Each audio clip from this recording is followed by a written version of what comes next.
Thank you, Mr. Chairman.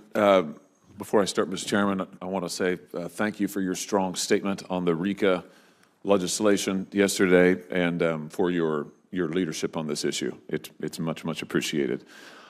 Director Stone Manning, let me just start with this. When you came before this committee in 2021, this is before I was a member of the committee, you were asked as part of your confirmation whether you'd ever been investigated, arrested, charged by any federal, state, or local law enforcement authority for the violation of any federal, state, or local law, regulation, or ordinance other than a minor traffic offense. We asked that question of all people before the committee. You answered no. Do you stand by that testimony?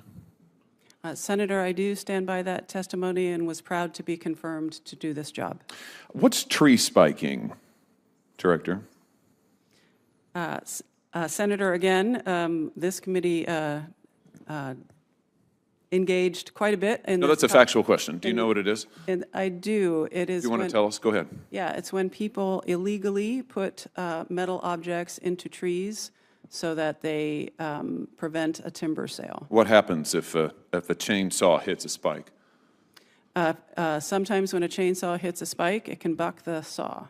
Yeah, violently recoil, potentially kill or seriously maim the loggers. Yeah, which is why I notified the federal authorities that I had heard that had. Loggers like, for instance, George Alexander, this is from an article on the Washington Post explaining what happens when trees get spiked. Loggers who are blue-collar workers, by the way, these are not wealthy people. These are not people who have had the advantages perhaps you and others have had.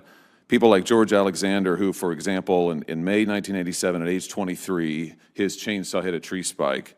I'm quoting, his face was slashed from eye to chin, his teeth were smashed, his jaw was cut in half. That's a typical reaction when a logger hits a spike. Now, you just said, I think just a second ago, that you were involved. There were 2 people convicted in 1989 of putting 500 pounds of spikes in an Idaho forest. Senator Rich mentioned this just a moment ago.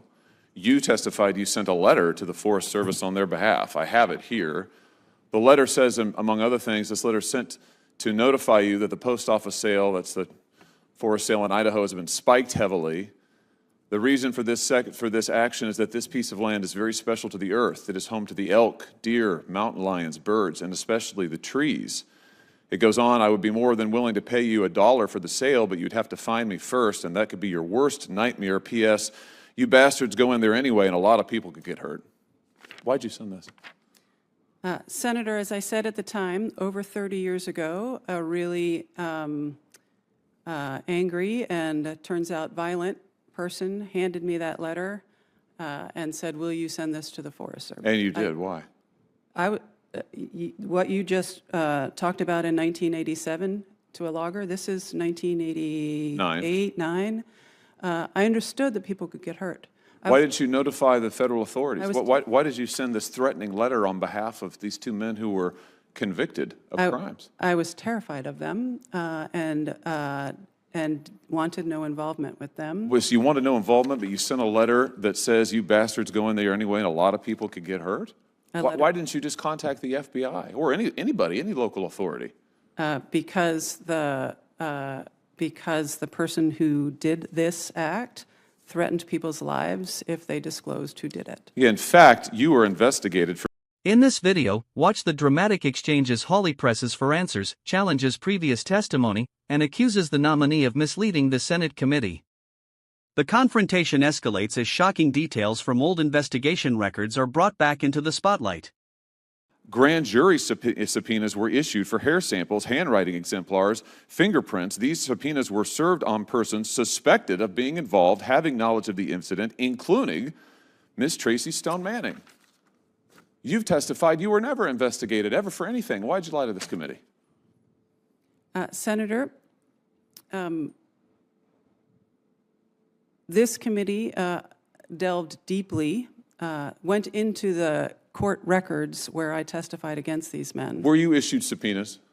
No. You were not issued subpoenas? I was issued a subpoena to appear before a grand jury. Really? Because here's what he says.